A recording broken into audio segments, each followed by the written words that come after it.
ಓಂ ಶ್ರೀ ಗುರು ಬಸವಲಿಂಗಾಯ ನಮಃ. ಅರಿವು ವಾಹಿನಿಗೆ ತಮಗೆಲ್ಲ ಆತ್ಮೀಯ ಸ್ವಾಗತ. ಶರಣಬಂಧುಗಳೇ, ನಾವು ಪ್ರತಿನಿತ್ಯ ವಚನಗಳನ್ನು ಓದ್ತೇವೆ. ಹೀಗೆ ಓದಬೇಕಾದ್ರೆ ಅನೇಕ ಬಾರಿ ವಚನಗಳು ನಮಗೆ ಸರಿಯಾಗಿ ಅರ್ಥ ಆಗೋದೇ ಇಲ್ಲ. ಅಂದ್ರೆ ಅರ್ಥ ಆಗುವಂತ ಸರಳವಾದಂಥ ವಚನಗಳು ಕೂಡ ನಾವು ಅನೇಕ ಬಾರಿ ತಪ್ಪಾಗಿ ಅರ್ಥ ಮಾಡ್ಕೊಳ್ತೀವಿ. ಯಾಕೆ? ಇದಕ್ಕೆಲ್ಲ ಕಾರಣ ಏನು ಅಂತಂದ್ರೆ, ನಾನು ಒಂದು 6 ಕಾರಣಗಳನ್ನ ಇಲ್ಲಿ ಗುರುತಿಸಿದ್ದೀನಿ. ಈ ಕಾರಣಗಳು ಇನ್ನೂ ಹೆಚ್ಚಿಗೆ ಇರ್ಬೋದು ಅಥವಾ ಕಡಿಮೆನೂ ಇರಬಹುದು. ತಮ್ಮ ಅನಿಸಿಕೆ ಅಭಿಪ್ರಾಯಗಳನ್ನ ತಿಳಿಸಿ. ಈ ವಿಚಾರಗಳನ್ನ ನಾವು ತಿಳ್ಕೊಂಡು ನಾವು ವಚನಗಳನ್ನ ಓದಿದ್ರೆ ಬಹುಶಃ ನಮಗೆ ವಚನಗಳು ಸರಿಯಾಗಿ ಅರ್ಥ ಆಗಬಹುದು ಅಂತ ಅನ್ಸುತ್ತೆ. ಈ ಚಿಂತನೆಯನ್ನು ಮುಂದುವರಿಸೋದಕ್ಕೂ ಮುಂಚೆ ವಾಹಿನಿಯನ್ನ ದಯವಿಟ್ಟು ಸಬ್ಸ್ಕ್ರೈಬ್ ಮಾಡೋದ್ರ ಮೂಲಕ ಪ್ರೋತ್ಸಾಹಿಸಿ ಅಂತ ತಮ್ಮಲ್ಲಿ ಕೇಳ್ಕೊಳ್ತಾ ಚಿಂತನೆಯನ್ನ ಮುಂದುವರಿಸೋಣ.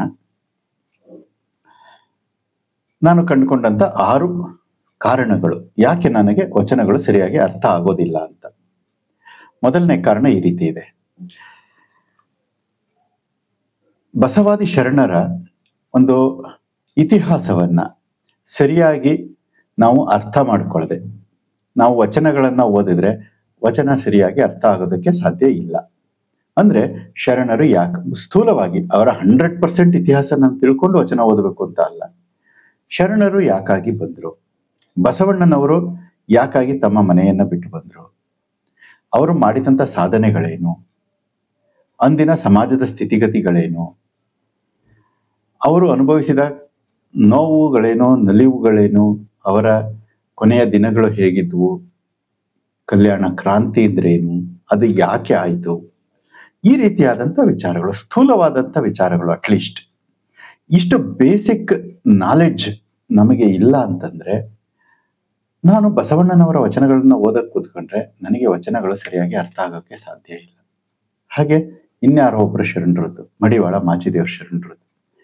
ಅಟ್ಲೀಸ್ಟ್ ಅವರ ಒಂದು ಸ್ಥೂಲವಾದಂಥ ಒಂದು ಪರಿಚಯ, ಅವರ ಸಾಧನೆಗಳೇನು, ಅವರು ಏನ್ ಕಾಯಕ ಮಾಡ್ತಾ ಇದ್ರು, ಈ ರೀತಿಯಾದಂಥ ವಿಚಾರಗಳು ನಮಗೆ ಗೊತ್ತಾಗ್ಲಿಲ್ಲ ಅಂತಂದ್ರೆ ವಚನಗಳು ನಮಗೆ ಅರ್ಥ ಆಗೋದಿಲ್ಲ. ಮೊದಲು ನಾವು ವಚನವನ್ನು ಓದಕ್ ಮುಂಚೆ ಆ ಶರಣರ ಒಂದು ವಿಚಾರವನ್ನ ಸ್ಥೂಲವಾಗಿ ಆದರೂ ಕೂಡ ತಿಳಿದುಕೊಂಡು ಅವರ ವಚನವನ್ನ ಓದಕ್ಕೆ ಪ್ರಾರಂಭ ಮಾಡಿದ್ರೆ ನಮಗೆ ವಚನ ಅರ್ಥ ಆಗೋದು ಸಾಧ್ಯತೆ ಹೆಚ್ಚು ಅಂತ ನಾನು ಅಂದ್ಕೊಳ್ತಾ ಇದ್ದೇನೆ. ಇನ್ನ ಎರಡನೇ ಕಾರಣ, ಪ್ರತಿ ವಚನದ ಕೊನೆಯಲ್ಲಿ ವಚನಾಂಕಿತ ಬರುತ್ತೆ. ಬಸವಣ್ಣರ ವಚನದ ಕೊನೆಯಲ್ಲಿ ಕೂಡಲ ಸಂಗಮ ದೇವ ಬರುತ್ತೆ, ಅಲ್ಲಮ ಪ್ರಭುದೇವ ವಚನದಲ್ಲಿ ಗುಹೇಶ್ವರ ಅಂತ ಬರುತ್ತೆ, ಇನ್ನ ಶರಣೆ ಸಂಕವೇರ ನಿರ್ಲಜ್ಜೇಶ್ವರ ಅಂತ ಬರುತ್ತೆ. ಹಾಗೆ ಯಾರೋ ಅಂಬಿಗರ ಚೌಡಯ್ಯನ ಶರಣರ ವಚನದಲ್ಲಿ ಅಂಬಿಗರ ಚೌಡಯ್ಯ ಅಂತ ಅವ್ರ ಹೆಸರೇ ಬರುತ್ತೆ. ಇನ್ನ ಹಲವಾರು ಶರಣರ, ಯಾರು ನಮ್ಮ ಒಕ್ಕಲಿಗ ಮುದ್ದಣ್ಣನವರ ವಚನದಲ್ಲಿ ಕಾಮ ಭೀಮ ಜೀವಧನದೊಡೆಯ ಅಂತ ಬರುತ್ತೆ. ಹೀಗೆ ಅವರವರು ತಿಳಿದಂತ, ಅವರವರಿಗೆ ಇಷ್ಟ ಬಂದಂತ ಅಂಕಿತಗಳನ್ನ ಅವರು ಇಟ್ಕೊಂಡಿದ್ದಾರೆ. ಈ ಅಂಕಿತಗಳು ಸ್ಥಾವರ ಲಿಂಗದ ಪ್ರತೀಕ ಅಲ್ಲ, ಗುಡಿಯಲ್ಲಿರ್ತಕ್ಕಂಥ ಸ್ಥಾವರ ಲಿಂಗದ ಪ್ರತೀಕ ಅಲ್ಲ ಅಂತ ನನಗೆ ಎಲ್ಲಿ ತನಕ ಅರ್ಥ ಆಗೋದಿಲ್ಲ ಅಲ್ಲಿ ತನಕ ಆ ವಚನ ನನಗೆ ಅರ್ಥ ಆಗೋದಿಲ್ಲ. ಅಂದ್ರೆ ವಚನಾಂಕಿತಗಳು ಗುಡಿಯ ಸ್ಥಾವರ ಲಿಂಗದ ಪ್ರತೀಕ ಅಲ್ಲ, ಇದು ಶರಣರ ಅರಿವಿನ ಪ್ರಜ್ಞೆಯ ಸಂಕೇತ ಅಂತ ಅರ್ಥ ಆಗಬೇಕು ಮೊದಲು. ಅದು ಅರ್ಥ ಆದ್ರೆ ವಚನ ಅರ್ಥ ಆಗುತ್ತೆ. ನಾನು ಎಲ್ಲಿ ತನಕ ಈ ವಚನಾಂಕಿತ ಗುಡಿಯ ಸ್ಥಾವರ ಲಿಂಗ ಅಂತ ತಿಳ್ಕೊಳ್ತೀನಿ, ಕೂಡಲ ಸಂಗಮ ದೇವ ಅನ್ನೋದು ಕೂಡಲ ಸಂಗಮದಲ್ಲಿರುವ ಸ್ಥಾವರ ಲಿಂಗ ಅಂತ ತಿಳ್ಕೊಳ್ತೀನಿ, ಅಲ್ಲಿ ತನಕ ನನಗೆ ವಚನ ಖಂಡಿತ ಅರ್ಥ ಆಗೋದಿಲ್ಲ. ಇನ್ನು ಮೂರನೇ ಕಾರಣ, ನನಗೆ ಶರಣರು ತಿಳಿಸಿಕೊಟ್ಟಂತ ಲಿಂಗ ತತ್ವ, ಆ ಲಿಂಗ ತತ್ವದ ಪರಿಕಲ್ಪನೆಯೇ ನನಗೆ ಗೊತ್ತಿಲ್ಲ. ಲಿಂಗ ತತ್ವದ ಪರಿಕಲ್ಪನೆ ಗೊತ್ತಿಲ್ಲದೆ ಯಾವ ವಚನವೂ ನನಗೆ ಅರ್ಥ ಆಗೋದಕ್ಕೆ ಸಾಧ್ಯನೇ ಇಲ್ಲ.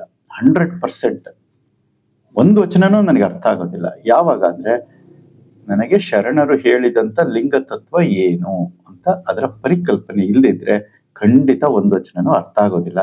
ತಪ್ಪು ಅರ್ಥ ಮಾಡ್ಕೊಳ್ತೀನಿ. ಇನ್ನ ನಾಲ್ಕನೇ ಕಾರಣ, ಅಷ್ಟಾವರಣಗಳು ಅಂತ ನಮ್ಮಲ್ಲಿ ಬರುತ್ತೆ. ಗುರು, ಲಿಂಗ, ಜಂಗಮ, ವಿಭೂತಿ, ರುದ್ರಾಕ್ಷಿ, ಮಂತ್ರ, ಪಾದೋದಕ, ಪ್ರಸಾದ ಅಂತ 8 ಆವರಣಗಳು ಬರುತ್ತವೆ.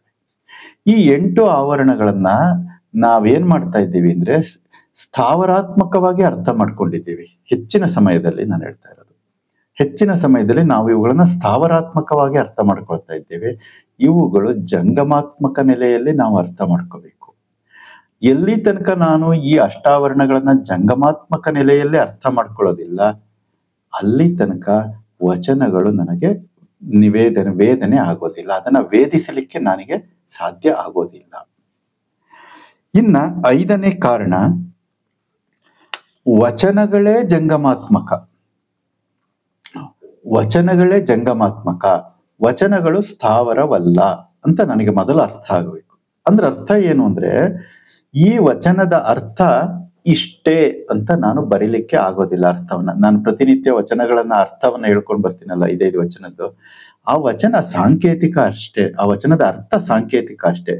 ನಮ್ಮ ಭಾವ, ಅರಿವಿನ ಪ್ರಜ್ಞೆ ವಿಕಾಸ ಆದಂಗೆ ವಚನದ ಅರ್ಥ ಕೂಡ, ಅದರ ವ್ಯಾಪ್ತಿ ಕೂಡ ವಿಕಾಸ ಆಗ್ತಾ ಹೋಗುತ್ತೆ. ಅದ್ರ ಎಷ್ಟು ವಿಕಾಸ ಆಗುತ್ತೆ ಅಂದ್ರೆ, ಆ ವಚನದ ವ್ಯಾಪ್ತಿ ಇಡೀ ವಿಶ್ವದಷ್ಟು ವಿಕಾಸ ಆಗುತ್ತೆ, ವಿಶ್ವದಷ್ಟು ವ್ಯಾಪ್ತಿಯನ್ನ ಹೊಂದುತ್ತೆ. ಅದು ಹಿಗ್ಗುತ್ತೆ, ವಚನದ ಅರ್ಥವೇ ಹಿಗ್ಗುತ್ತಾ ಹೋಗುತ್ತೆ. ಆ ಹಿಗ್ಗುವಿಕೆ ಎಲ್ಲಿ ಕೊನೆಗೊಳ್ಳುತ್ತೆ ಅಂದ್ರೆ ವಿಶ್ವದಷ್ಟು ವಿಶಾಲ. ಯಾವಾಗ ನಾನು ವಚನಗಳಲ್ಲಿ ಈ ರೀತಿಯಾಗಿ ಜಂಗಮತ್ವವನ್ನ ನೋಡದೆ, ಅದು ಕೇವಲ ಸ್ಥಾವರಾತ್ಮಕವಾಗಿ ಇದಿಷ್ಟೇ ಅರ್ಥ ಅಂತ ನಾನು ತಿಳ್ಕೊಳ್ತೀನಿ, ಅಲ್ಲಿ ತನಕ ವಚನಗಳು ನನಗೆ ಸರಿಯಾಗಿ ಅರ್ಥ ಆಗೋದಿಲ್ಲ.